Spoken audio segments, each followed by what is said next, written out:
தேவர்களும் அசுரர்களும் சேர்ந்து ஒரு உடன்படிக்கைக்கு வராங்க. நம்ம எல்லாரும் சேர்ந்து இந்த திருப்பார்கடலை கடைந்து இதுல இருந்து அமிர்தத்தை எடுத்து நம்ம என்ன பண்ணலாம், எல்லாரும் சந்தோஷமா வாழலாம் அப்படின்ற ஒரு முடிவுக்கு வராங்க.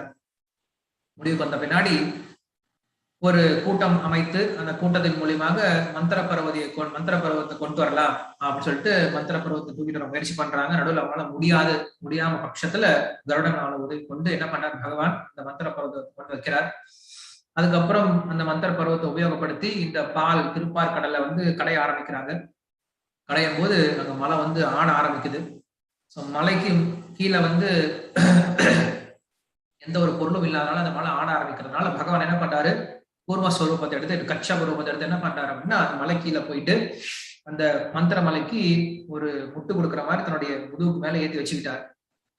அதுக்கப்புறம் மறுபடியும் அவங்க கடைய ஆரம்பிக்கிறாங்க. ஸோ பகவான் அவங்க கடையும் பொழுது அவங்களுக்குள்ள நுழையிறாரு, எல்லாருக்குள்ள நுழைஞ்சிருக்காரு. 6 சுரூபமா நுழைஞ்சிருக்காரு பகவான்.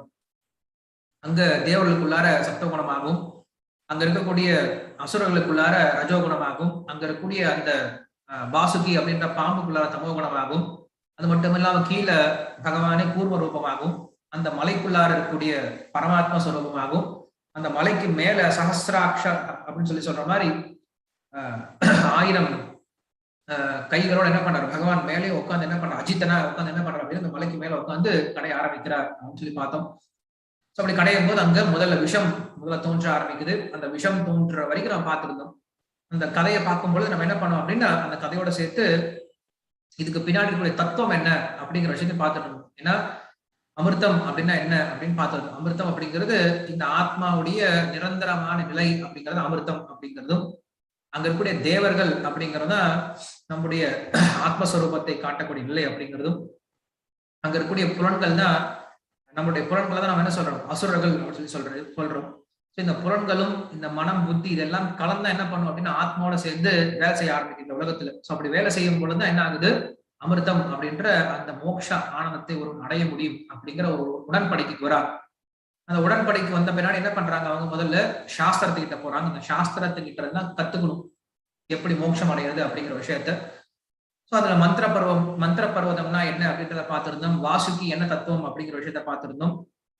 அதுக்கப்புறம் அந்த வாசுகியுடைய முன்பகுதி என்ன, பின்பகுதி என்னது, அவங்க கடையும் போது முதல்ல என்னெல்லாம் வெளியில வர ஆரம்பிக்குது, அப்புறம் பகவான் எப்படி அந்த மந்திர பர்வதத்தை தூக்கிட்டு வரதுக்கு உதவி பண்ணார் அப்படிங்கிற அந்த தத்துவத்தை விஷயம் பார்த்தோம். அதுக்கப்புறம் தூக்கிட்டே வந்தாலுமே கூட அந்த மந்திர பர்வதம் கீழே இருந்து என்ன பண்ணார், அவர் தான் அந்த பர்வதத்தை கடையறதுக்கு உதவிகரமா இருந்தார் அப்படின்ற அந்த தத்துவம் என்ன அப்படிங்கிற விஷயத்தை பார்த்திருந்தோம். ஸோ இப்படி அவங்க கடைய ஆரம்பிக்கிறாங்க, அந்த பெரிய திருப்பார்களை கடைய ஆரம்பிக்கிறாங்க. கடைய ஆரம்பிக்கும் போது அதுக்குள்ள இருந்து முதல்ல ஆலகால விஷம் அப்படின்ற விஷம் வந்தது அப்படிங்கிற விஷயத்த பார்த்தோம். ஸோ அந்த விஷம் வரும்போது என்ன ஆகுது அப்படின்னா எல்லா தேவர்களும் பயப்பட ஆரம்பிச்சிட்டாங்க. எல்லாருடைய உடம்பும் கருக ஆரம்பிக்குது. யாராலையும் அந்த விஷத்தை தாங்க முடியல. மொத்த உலகமும் ஸ்தம்பிச்சு போறக்கூடிய நிலைமையில வந்தது. யாராலையும் சுவாசிக்க கூட முடியல. ஸோ அப்படிப்பட்ட சூழ்நிலையில எல்லாரும் என்ன பண்றாங்க அப்படின்னா சிவபெருமானை போய் சரணம் அடைகிறாங்க. ஏன்னா பகவான் ஏற்கனவே விஷ்ணு என்ன பண்ணிட்டு இருக்காரு அப்படின்னா நிறைய இந்த தேவருக்கு உதவி பண்ணிட்டு இருக்காரு. கீழே கூர்ம ஸ்வரூபத்துல இருக்கார், மேல பார்த்தோன்னா அங்க அஜித ஸ்வரூபத்துல இருக்கார். அதுக்கப்புறம் எல்லாருக்கும் இதயத்துல இருந்து என்ன பண்றாரு, எல்லாத்தையும் ஊக்கப்படுத்திட்டு இருக்காரு இந்த மந்திரமலையை கடைவதற்கு. ஸோ இப்படி எல்லாமே அவர் பண்ணிட்டு இருக்கும் போது என்ன பண்றார் பகவான், இந்த ஒரு பெருமையை சிவனுக்கு கொடுக்கணும் அப்படின்னு சொல்லிட்டு என்ன பண்றாரு, இந்த பெருமையை சிவன் கிட்ட கொடுக்குறாரு. ஏன்னா பகவான் என்னைக்குமே தன்னுடைய பெருமையை காட்டிலும் தன்னுடைய பக்தனுடைய பெருமையை வெளில கொண்டு வரணும் அப்படின்னு நினைப்பார். ஸோ அதனாலதான் அர்ஜுனோட சண்டை போட சொல்லிட்டு அர்ஜுனா நான் ஏற்கனவே எல்லாத்தையும் கொண்டுட்டேன், என்ன பண்ண சண்டை போட்டு வெறும் பேர் மட்டும் வாங்கிட்டு போறான்னு சொல்லி சொல்றேன். ஸோ அப்படி பகவான் தான் எல்லாத்தையும் பண்றாரு அப்படின்ற விஷயம் நமக்கு தெரிஞ்சதுனால அந்த பக்தர்களும் அதை பெருசா எடுத்துக்கிறது கிடையாது. ஸோ பகவான் என்ன பண்றாரு, பக்தனுக்கு பெருமையை கொடுப்பதற்காக ஒரு காரியத்தை பண்றாராம். எல்லாரும் சிவன் கிட்ட போய் எல்லாரும் சரணாகதி பண்ணுங்க அப்படின்னு சொல்றாரு. எல்லாரும் சிவபெருமான் கிட்ட இருந்து சரணாகதி பண்றாங்க. அங்க இருக்கக்கூடிய பிரஜாபதிகள் குறிப்பா பிரம்மதேவர் எல்லாரும் அங்க சிவபெருமானை புகழ்ந்து நிறைய ஸ்தோத்திரங்கள் அங்க சொல்ல ஆரம்பிக்கிறாங்க. சொல்லும் பொழுது அதுல சிவபெருமானை புகழ்ந்து சொல்லக்கூடிய நமக்கு வாக்கியங்களாக இங்க பாகவத்துல கிடைக்க ஆரம்பிக்குது. அதுல அவர் சொல்ல ஆரம்பிக்கிறார், பிரம்மதேவர் பிரார்த்தனை பண்ண ஆரம்பிக்கிறாரு. தேவதேவ மகாதேவ பூதாத்மா பூத பாவனஹ திராகின சரணாபம் ச திரிலோக்கிய தானநாத் விஷாத் சொல்லிட்டு தேவதேவா மகாதேவா எல்லா உயிரினங்களுக்குள்ள இருக்கக்கூடிய ஆத்மாவா இருக்கக்கூடியவரே, எல்லா உயிரினங்களையும் பாதுகாக்கக்கூடியவரே, நாங்க உங்ககிட்ட சரணாகதி பண்றோம். இந்த தானவாத் விஷாத் அப்படின்னு சொல்லி சொல்றாங்க. இந்த விஷத்துல இருந்து எங்களை இந்த 3 உலகத்தையும் என்ன பண்ணுங்க, காப்பாத்துங்க அப்படின்னு சொல்லிட்டு அந்த சிவபெருமானை நிறைய புகழ்ந்து ஸ்தோத்திரங்களை சொல்ல ஆரம்பிக்கிறாங்க. அப்படின்னு சொல்லிட்டு இருக்கும்போது சிவபெருமான் என்ன பண்ணிருக்காரு அப்படின்னா, இதுக்கு முன்னாடி நிறைய விஷயங்கள்ல வந்து தேவருக்கு உதவி பண்ணிருக்காரு. உதாரணத்துக்கு தக்ஷ யஜ்யம். தக்ஷ யஜ்யத்துல தக்ஷனை தண்டித்து அங்க தக்ஷனுடைய கர்வத்தை பங்கம் செய்து தேவர்களுக்கு நல்லது பண்ணியிருக்காரு. ஏன்னா கர்வ பங்கம் அப்படிங்கிறது நல்லதுதான். தக்ஷன் வந்து ரொம்ப கர்வத்துல இருந்தாரா, நான் தான் பெரிய பிரஜாபதி, எல்லா பிரஜாபதிகளையும் கண்டு நான் தான் உயர்ந்தவன் கர்வத்தில் இருந்தான். இது நல்லது இல்லை அப்படின்னு சொல்லிட்டு தேவர்களுக்கு நல்லது பண்றதுக்காக தக்ஷனை அங்க வந்து தண்டித்து அவனை உதவி பண்ணார். அதே போல திரிபுர வதம் அப்படின்ற ஒரு கட்டத்துல என்ன பண்ண அப்படின்னா, திரிபுரா அப்படின்ற 3 விதமான அந்த உலகத்தையும் மயம் ஏற்படுத்தி அந்த உலகத்தையும் அந்த அசுரர்கள் எல்லாத்தையும் கொண்டு முடிச்சார். திரிபுர வதம் அப்படின்ற ஒரு பெரிய காரியத்தை பண்ணார். அதே போல கையில கரவதம் அப்படின்ட்டு பல அசுரர்கள் என்ன பண்ணிருக்காரு, சிவபெருமான் வதிச்சிருக்கனால உங்களால மட்டும்தான் இதை முடியும் அப்படின்னு சொல்லிட்டு எல்லாரும் என்ன பண்றாங்க அப்படின்னா அந்த சிவபெருமான் கிட்ட போய் பிரார்த்தனை பண்றாங்க. ஒரு சிலர் சிவபெருமானுடைய குணங்களை பத்தி பார்க்கும்போது அவர் ரொம்ப ஆக்ரோஷமானவர் அப்படின்னு சொல்லிட்டு ஒரு சிலர் கிண்டல் பண்றது உண்டு. இன்னும் ஒரு சிலர் வந்து அவர் சுடுகாட்டுல வாழக்கூடியவர் அப்படின்னு சொல்லிட்டு அவர் ரொம்ப ஹேளம் பண்றது உண்டு. இன்னும் ஒரு சிலர் வந்து அவர் எப்ப பார்த்தாலும் பார்வதியோட கொஞ்சி கொலாவிட்டு இருப்பார் அப்படின்னு சொல்லிட்டு ஒரு சிலர் வந்து ஏளனம் பண்றது உண்டு. ஆனா அவர் எப்படிப்பட்ட துறவுல இருக்கார், அவர் எப்படிப்பட்ட தபசுல இருக்கார், அவர் எப்படி ஆத்மராமனா இருக்கார், எல்லா ஆத்மராமர்களையும் காட்டிலும் அவர் எப்பயுமே ஆத்மாவில் எப்ப ஆனந்தத்தோட இருக்கார், எப்படிப்பட்ட பெரிய வைஷ்ணவனா இருக்கார் அப்படின்ற விஷயம் எல்லாருக்கும் தெரியாது அப்படின்னு சொல்லிட்டு எல்லாரும் என்ன பண்றாங்க, அந்த சிவபெருமானை புகழ்ந்து பேச ஆரம்பிக்கிறாங்க. இப்படி பேசிய பின்னாடி சிவபெருமான் அவங்க எல்லாருக்கும் பதில் சொல்லும் விதமாக பார்வதிக்கு சொல்ல ஆரம்பிக்கிறார். சிவபெருமான் அவங்களுடைய பிரார்த்தனைகள் எல்லாத்தையும் ஏற்றுக்கொண்டார். ஏன்னா சிவபெருமானுடைய இன்னொரு பேர் அசுதோஷா அப்படின்னு சொல்றோம். அசுதோஷா அப்படின்னா ரொம்ப எளிமையாக ஆனந்தம் அடையக்கூடியவர் அப்படின்னு சொல்றோம். அப்படிப்பட்ட அந்த சிவபெருமான் என்ன பண்றார், இப்படி இவங்க பிரார்த்தனை பண்ண உடனே ரொம்ப சந்தோஷப்படுறார். ஸ்ரீ சிவ அவாச்ச ஆரம்பிக்கிறாங்க. ஸ்ரீபத பவான்யேதத் பிரஜானாம் பஷ்ய வைஷசம் ஸ்ரீரோத்தோ மகாத்யோத்புத காலகூடா உபஸ்திதம் சொல்றாரு. அஹோபத பவானி சொல்றாரு.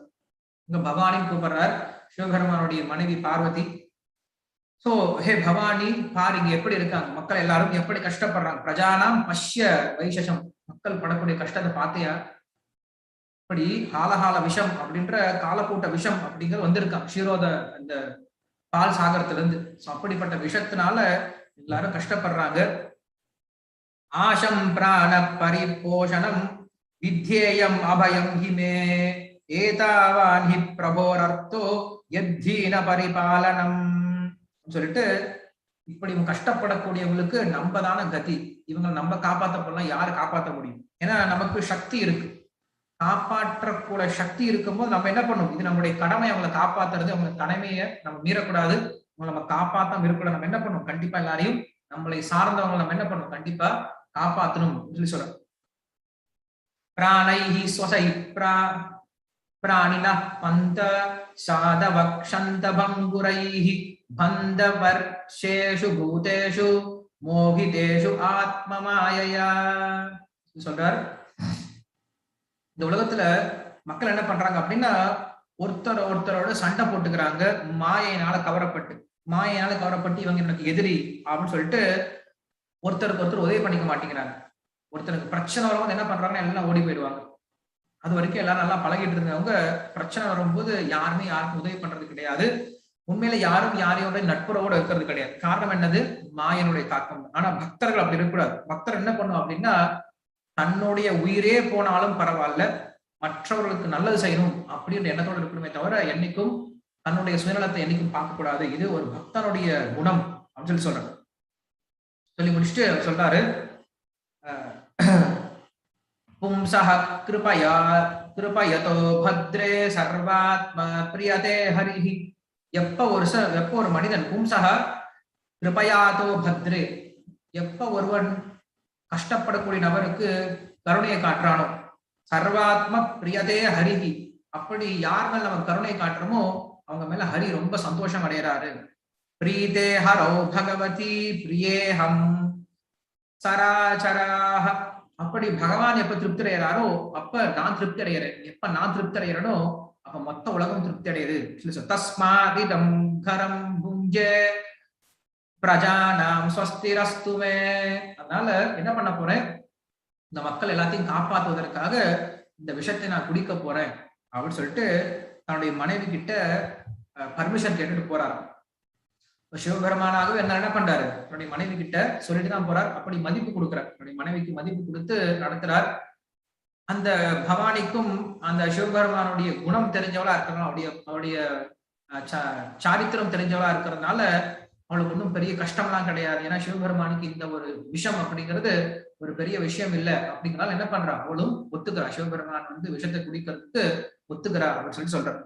இங்க அவர் சொல்லக்கூடிய விஷயம் என்ன அப்படின்னா, நாம் எப்ப மற்ற உயிரினங்களுக்கு நன்மை செய்ய ஆரம்பிக்கிறோமோ அதனால பகவான் திருப்தி அடைகிறார் அப்படின்னு சொல்றார். எப்ப பகவான் திருப்தி அடைகிறாரோ அப்ப நம்ம எல்லாரும் திருப்தி அடைய முடியும் அப்படின்னு சொல்றார். அதனால இந்த மனித வாழ்க்கை எதுக்காக இருக்கு அப்படின்னா, முதல்ல நம்முடைய வாழ்க்கையை நம்ம சுத்தப்படுத்திக்கிட்டு மற்றவர்களுக்கு என்ன பண்ணும், நல்லதை செய்ய முயற்சி பண்ணும். சைத்தன்ய மகாபுரு இதான் நம்மளுக்கு இந்த கட்டளை கொடுத்திருக்காரு. பாரத பூமி தேவையிலே மனுஷ ஜென்மஜாய் ஜென்ம சார்த்தக கரி பர பரோபகார் அப்படின்னு சொல்றோம். முதல்ல என்ன பண்ணும், இந்த பாரத வருஷத்துல பிறந்தவங்க எல்லாருமே தன்னுடைய ஜென்மத்தை முதல்ல சாபல்யம் ஆக்கிக்கிட்டு கிருத்தகிருத்தியம் ஆக்கிக்கிட்டு அதுக்கப்புறம் என்ன பண்ணும், மற்றவங்களுக்கு இந்த பக்தி விஷயத்தை கொடுக்க முயற்சி பண்ணும். இதுதான் பாரத வருஷத்துல இந்த இந்தியாவில பிறந்த ஒவ்வொருத்தருடைய கடமை அப்படின்னு சொல்லி சொல்றோம். ஏன்னா இதுதான் பகவானுக்கு திருப்தி கொடுக்கும். நாம் பகவான் முன்னாடி எவ்வளவுதான் வேற விஷயம் செஞ்சாலும் அது அவருக்கு தேவையே கிடையாது. நம்ம செய்யக்கூடிய மற்ற சேவைகள் அவருக்கு தேவை ஒரே விஷயம் என்னது, நாம் பகவானை நல்லபடியா வழிபாடு பண்ணணும், பகவான் மேல அன்பு வளர்த்துக்கணும். அதே போல மற்றவங்க என்ன பண்ணணும், இந்த விஷயத்துல ஈடுபடுத்த முயற்சி பண்ணணும் அப்படின்னு சொல்லி சொல்றார். அதனால ஒன்னும் ஆக போறது கிடையாது, அப்படி ஆனாலும் எனக்கு பரவாயில்ல, பகவான் திருப்தி அடைஞ்சா போதும் அப்படின்ற எண்ணத்தில் இருக்காரு. ஒரு பக்தன் இப்படிதான் இருக்கணும். ஸ்ரீல பிரபுபாதர் அவர் யோசிச்ச விஷயம் இதுதான். எனக்கு வந்து அமைதியான வாழ்க்கை வேணும் அப்படின்னு நினைக்கல அவர். எனக்கு சந்தோஷமான வாழ்க்கை வேணும், எனக்கு மதிப்பு மிக்க வாழ்க்கை வேணும்னு நினைக்கல. அப்படி நினைச்சிருந்தாருன்னா அவர் அமெரிக்காக்கே போயிருக்க மாட்டார், இந்த கிருஷ்ண பக்தி இயக்கத்தை நம்ம இன்னைக்கு கொண்டு வந்து கொடுத்திருக்க மாட்டோம். ஸோ என்ன பண்ணார், அவரு வாழ்க்கையில ஒரு பெரிய ஒரு ரிஸ்க் எடுத்தார். அவருடைய குடும்பத்தை விட்டார், அவருடைய தொழிலை விட்டார். சரி அதெல்லாம் பௌதிகம் அப்படின்னு சொல்லி விட்டலாம். ஆனா ஆன்மீகம் சொல்லி பார்த்தாலுமே கூட ராதா கோவிந்தருடைய கோயில வாழ்ந்துட்டு இருந்தார், ராதா தாமோதருடைய கோயில வாழ்ந்துட்டு இருந்தார். அந்த கோயில்ல அவருக்கு நல்ல அறைகள் கொடுக்கப்பட்டிருந்தது. ராதா தாமோதர தினமும் பார்க்க முடியவங்க. ரூப கோஸ்வாமியினுடைய சமாதி பக்கத்துல வாழ்ந்துட்டு இருந்தார். பாகவத்தை உட்காந்து படிச்சு அதுக்கு வியாக்கியானம் கொடுத்துட்டு இருந்தார். நல்ல பிரசாதம் கிடைச்சிட்டு இருந்துச்சு. ஸோ ஆன்மீகத்துல பார்த்தோம் அப்படின்னா ரொம்ப அமைதியான, ரொம்ப வெல் செட்டில்டு லைஃப்னு சொல்லி சொல்றோம் இல்லையா, அது போல ஆன்மீகத்துல எப்படி இருந்தார், ரொம்ப செட்டில்டு லைஃப்ல வாழ்ந்துட்டு இருந்தார். ஆனா அப்படி செட்டில்டு லைஃப்ல அவருக்கு இருக்க பிடிக்கல. எப்பயுமே நம்மள கம்ஃபர்ட் ஜோன்ல வச்சுக்கிட்டோம் அப்படின்னா நம்மளுடைய முன்னேற்றம் வந்து பாதிக்கப்படும். எப்பயும் நம்ம எப்படி வச்சிருக்கோம், நம்மள என்னைக்குமே ஒரு ஃப்ரண்ட் போர்ஷன் வச்சுக்கணும். ஒரு சண்டையில எப்படி நின்று இருக்கும் அந்த மாதிரி நின்றுட்டு இருக்கணும் என்னைக்குமே. அப்பதான் நம்மளுக்கு பலம் அதிகமாகும், தைரியம் அதிகமாகும். அதே போல பகவான் மேல நம்மளுக்கு சரணாகதி அதிகமாகும். ரொம்ப கம்ஃபர்ட்டா உட்காந்துட்டோம் அப்படின்னா அதனால நமக்கு எந்திரிச்சா என்ன, எந்திரிக்கலாம், இன்னைக்கு பிரசாதம் கிடைச்சிடும், அப்படியே இன்னைக்கு பஜனை பாட்டு போயிடலாம் அப்படின்னு நினைச்சிட்டு இருக்கோமே தவிர சரணாகதி வராது. என்ன பண்ணார், அவர் வந்து அப்படி ஒரு சரணாகதி குணத்தை காட்டுறார். சரணாகதி அப்படின்னா பகவான் மேல முழுமையா நம்பி இருக்கணும், பகவானுக்காக ஏதாவது செய்யணும். கோயில உட்கார்ந்து இருக்கிறது கிடையாது, கோயில உட்காந்துட்டு வெறுமனே பிரசாதம் சாப்பிட்டு பகவானை தரிசனம் பண்றது கிடையாது. என்ன பண்ணும், பகவானுக்காக ஏதாவது செய்யணும். என்ன செய்யணும், கிருஷ்ண பக்தியை கொண்டு போய் எல்லாத்தையும் கொடுக்கணும் அப்படின்னு முடிவு பண்ணார். முயற்சி பண்ணார், முயற்சி செஞ்சார். 10 வருஷம், 20 வருஷம், 30 வருஷம் முயற்சி செஞ்சார், முடியவே இல்லை. சரி பரவாயில்ல, முயற்சி பண்ண முடியல அப்படின்னு சொல்லிட்டு தோண்ட போல என்ன பண்ணார், மறுபடியும் முயற்சி பண்ணார். போய் உட்காந்துட்டார். ஒரு அம்மா வந்து பெரிய கப்பல், சரக்கப்பல் நடத்துறாங்க. அந்த அம்மாவுடைய ஆபீஸ்ல போய் உட்காந்துட்டார். படிக்கட்டுலயே உட்காந்துட்டார். அவங்க நடந்து போற இடத்துல உட்காந்துட்டார். ஏன்னா அப்பதான் பார்ப்பாங்க அப்படின்னு சொல்லிட்டு. மற்ற இடத்துல உட்காந்துட்டு கம்ஃபர்ட்டா உட்காந்துட்டோம் அப்படின்னா சரி அது கூட உட்காந்துட்டு விட்டு போயிடுவாங்க. படிக்கட்டுலயே உட்காந்துட்டாரு. அந்த அம்மாவுக்கு ஒன்னும் சொல்ல முடியல. என்ன சுவாமிஜி நீங்க இப்படி வந்து தினம் உட்காந்துருக்கு, ரொம்ப கஷ்டப்படுறாங்க அவங்க. ஏன்னா சன்னியாசி இவ்வளவு வயசானவர் வந்து உட்காந்துட்டு இருக்காரு, நம்ம படிக்கட்ட அதுவும் நம்ம செருப்பு போட்டு நடந்து போயிட்டு வந்துட்டு இருக்கோம், அந்த இடத்துல உட்காந்துருக்காருன்னு சொல்லி ரொம்ப மன வருத்தப்படுறாங்க. கூப்பிட்டு சொல்றாங்க, Swamiji America is too cold, you are too old அப்படின்றாங்க. But I am too bold, please give me ticket அப்படின்றாரு. கொடுங்க நான் பரவாயில்ல போயிட்டு வரேன்னு சொல்றாரு. போறாரு, அங்கேயும் போய் கஷ்டம் தான் பட்டார். சாதாரணமா அங்க வந்து கிருஷ்ண பக்தி கொண்டு வர முடியல. இன்னைக்கு நம்ம எல்லாம் வந்து எவ்வளவு சுகமா கேட்கிறோம் அப்படின்னா கோயிலுக்கும் நம்மளால வர முடியல. அப்படிப்பட்ட துரதிருஷ்டமான சூழ்நிலை இருக்கும். கோயிலுக்கு வாரத்துக்கு ஒரு முறை கூட நம்மளால வர முடியல. சோ நம்மள இப்படி சுகமா அப்படின்னு சொல்றதை விட இன்னும் சோம்பேறித்தனமான சுகத்தோட வாழ்ந்துட்டு இருக்கோம் கிருஷ்ண பக்தியில. ஆனா பிரபுபாதர் அப்படி தன்னுடைய வாழ்க்கையில சரணாகதியை காட்டினார். அப்படி காட்டினதுனால கிருஷ்ணர் அப்படி அவர்கிட்ட ரெசிப்ரோகேட் பண்ணார். ஏ தாமா பிரபத்தியந்தே தாம் ததையோ பஜாமியம். நீ எப்படி என்கிட்ட சரணாகதி பண்றியோ அதுக்கு தகுந்த பலனை கொடுக்குன்னு சொல்லி சொல்றார். ஸோ நமக்கு உள்ளார அந்த அளவுலாம் ஃபயர் கிடையாது, உள்ள நெருப்பு அப்படிங்கிறது கிடையாது. சில பிரபுபாதரை பார்க்கும்போது அந்த ஃபயர் இருந்துச்சு. அவர் சுத்தி எப்பயுமே ஒரு 100 பேர் 200 பேர் இருந்துட்டே இருப்பாங்க. எப்பயும் ஏதாவது ஒரு ப்ரோக்ராம் நடந்துட்டே இருக்கும், பெரிய பெரிய நிகழ்ச்சி நடந்துட்டு இருக்கும், ஏதாவது நடந்துட்டே இருக்கும். இப்ப நமக்கு அந்த ஃபயர் அப்படிங்கிறது போயிடுச்சுன்னா ரொம்ப கம்ஃபர்டபுளா எல்லாம் வாழ ஆரம்பிச்சிட்டோம். கம்ஃபர்ட் ஜோன்ல இருந்து ஒருத்தர் வெளில வர முயற்சி பண்ணும். அப்பதான் என்ன பண்ணுவார் கிருஷ்ணன் நம்மளுக்கு அதிகமான பலனை கொடுக்க ஆரம்பிப்பார். அது போல பௌதிகத்துல மட்டும் கிடையாது, ஆன்மீகத்துல என்ன பண்ணும், கொஞ்சம் கம்ஃபர்ட் ஜோனை விட்டு வெளில வரும். ஓகே, நான் ஜபம் பண்ணிட்டு இருக்கேன், ஏதோ நான் உபன்யாசம் கேட்டுட்டு இருக்கேன், நான் நல்லபடியா வாழ்ந்துட்டு இருக்கேன், நான் நல்லவனா வாழ்ந்துட்டு இருக்கேன், நான் நல்லவனா இருக்கேன்ப்பா அப்படின்னு சொல்லிட்டு நாமளே வந்து சமாதானப்படுத்துகிறது கிடையாது. இந்த உலகத்துல நம்ம பார்க்கும்போது ஒவ்வொருத்தரும் எப்ப கிருஷ்ண பக்தர்களா இல்லையோ அதெல்லாம் நம்முடைய குற்றம் தான், அவங்களுடைய குற்றம் கிடையாது. ஏன்னா நம்ம அவங்களுக்கு கிருஷ்ண பக்தி சொல்லிக் கொடுக்கணும், அவங்களுக்கு கிருஷ்ண பக்தி தெரிய போறது கிடையாது. நாம் சோம்பேறித்தனமா உட்காந்துட்டு இருக்கோம். நாம சோம்பேறித்தனமா உட்காந்துட்டு அவங்க எல்லாம் கிருஷ்ண பக்தி இல்ல கிருஷ்ண பக்தின்னு சொல்லி நட்டுனா நம்முடைய குற்றம் தான். ஒரு முறை சேலத்துல கோயில நாங்க என்ன பண்ணிட்டு இருந்தோம்னா மிருதங்க கிளாஸ் கத்துட்டு இருந்தோம். ஸோ ஒரு பெங்காலி ஒரு டிவோட்டி ஒருத்தர் வந்திருந்தாரு. அவரை வச்சு எல்லாரும் மிருதங்கம் கத்துக்கலாம் அப்படின்னு உட்காந்துருந்தோம். அவர் வந்து என்ன பண்ணாருன்னா எங்களை வச்சு விளையாட ஆரம்பிச்சிட்டாரு. என்ன பண்ணாரு, மிருதங்கம் கத்துக்கணும் அப்படின்னு, ஏய் போய் தண்ணி கொண்டு வா, ஏய் நீ போய் ஜூஸ் கொண்டு வா, நீ கால் பிடிச்சு விடு, அவர் செய்ய ஆரம்பிச்சிட்டார். ஆனா மிருதங்கம் நல்லா வாசிச்சார், நல்லா பாடினாரு. என்ன பண்ணாங்க, எல்லாரும் ஒரு கால் பிடிச்சி விடுறது, ஒரு விசிறி வீசுறது, தண்ணி கொண்டு கொடுக்குறது, ஜூஸ் கொண்டு கொடுக்குறது. அவர் வந்து ஒரு பீட் சொல்லி கொடுப்பாரு, இன்னைக்கு அவ்வளோதான் பீட், அவ்வளோதான் நாளைக்கு தான் அப்படின்னு சொல்லிட்டு விட்டு போயிடுவாரு. ஸோ எல்லாரும் வந்து கூட்டிட்டோம். காலையில எல்லாம் பிரசாதம் சாப்பிட்டுட்டு எல்லாம் ரூமுக்கு வந்துட்டோம். ரூமுக்கு வந்துட்டு மிருதங்கம் சொல்லிக் கொடுங்க, மிருதங்கம் சொல்லிக் கொடுங்க அப்படின்ட்டு. ஓகே எல்லாம் கீழே உட்காருங்க அப்படின்னு சொல்லி கீழே உட்கார வச்சு மேலே உட்காந்து உட்காந்து மிருதங்கம் வாசிச்சுட்டு இருக்காரு. ஒரு பீட் சொல்லி கொடுத்து நாங்களாம் கத்துட்டு இருக்கோம். அப்ப திடீர்னு டெம்பிள் பிரசிடென்ட் எல்லாம் வந்தாரு. தொடர்ந்து பார்த்தாரு. Baba what are you doing அப்படின்னு கேட்டாரு. Prabhuji are practising mridanga. ஓஹோ, people are going to hell in front of your nose and you are playing மிருதங்கா here. Just get out, go out and distribute books அப்படின்னு சொல்லி துரத்தி விட்டார். நம்ம கோயில் எதுக்காக வந்திருக்கோம் அப்படின்னா நம்ம மிருதம் கத்துக்கிறதுக்காக வரல, பிரசாதம் சாப்பிட்டு பட்டு தூங்குறதுக்காக வரல. எதுக்காக கோயிலுக்கு வந்திருக்கோம், எதுக்காக நம்ம வாழ்க்கையை விட்டு வந்திருக்கோம், எதுக்காக நம்ம படிப்பை விட்டுட்டு நம்மளுடைய வேலையை விட்டுட்டு நம்ம எல்லாத்தையும் விட்டு எதுக்காக வந்திருக்கோம் அப்படின்னா ரொம்ப கம்ஃபர்டபுளா வாழ்றது கிடையாது. வெளில இருக்கிறது கம்ஃபர்ட், ரொம்ப இருக்கிறது ரொம்ப கஷ்டம் சார். வேலை பண்றது யார் வேலை பண்றது, குடும்ப பொறுப்பு எல்லாம் யார் சார் பாத்துக்கிறது, கோயிலுக்கு போனா ரொம்ப சந்தோஷமா ஹாப்பியா இருக்கலாம், எந்த பொறுப்பும் இல்லை அப்படின்னு சொல்லி உட்காரத்துக்காக கிடையாது. கோயிலுக்கு போறது இன்னும் அதிக பொறுப்பு எடுத்துக்கிறது. அப்ப சொன்ன விஷயம், வெளில போங்க எல்லாரும், இன்னைக்கு மக்கள்லாம் அவங்க நரகத்துக்கு போயிட்டு இருக்காங்க, நம்ம மூக்கு முன்னாடி நம்ம முகத்துக்கு முன்னாடி நீங்க எல்லாம் உட்காந்து கம்ஃபர்டபுளா மிருதங்க வாசிச்சிருக்கீங்க அப்படின்னு சொல்லி சொன்னார். சோ அந்த விஷயத்த நம்ம பிரபுபாதர்கிட்ட பார்க்க முடியும். அப்படி ஒரு சக்தி அவர்கிட்ட இருந்துச்சு. எப்படியாவது வெளில கொண்டு போய் இந்த விஷயத்தை கொண்டு போய் சேர்க்கணும், கிருஷ்ண பக்தியை கொண்டு போய் கொடுக்கணும் அப்படின்னு சொல்லி செஞ்சுட்டு இருந்தார். 12 வருஷம் தான். 12 வருஷத்தை உலகத்தையே மாத்தி காட்டினார். எல்லாரும் பயப்பட ஆரம்பிச்சாங்க. எல்லா பார்லிமெண்ட்லயும் பேச ஆரம்பிச்சிட்டாங்க, இந்த இஸ்கான் உலகத்தையே ஆட்சி, உலகத்தையே கைப்பற்றிட்டு போல இருக்கு, இப்படி எல்லாம் இருக்காங்க. அதுவும் ஒவ்வொரு பக்தரும் சாதாரண கிடையாது, எக்ஸ்ட்ரீம்ஸா இருப்பாங்க. அவங்க பிரபுபா சொல்லிட்டாங்கன்னா அவ்வளவு எதை விட செய்ய தயாரா இருப்பாங்க, அப்படி இருந்தாங்க.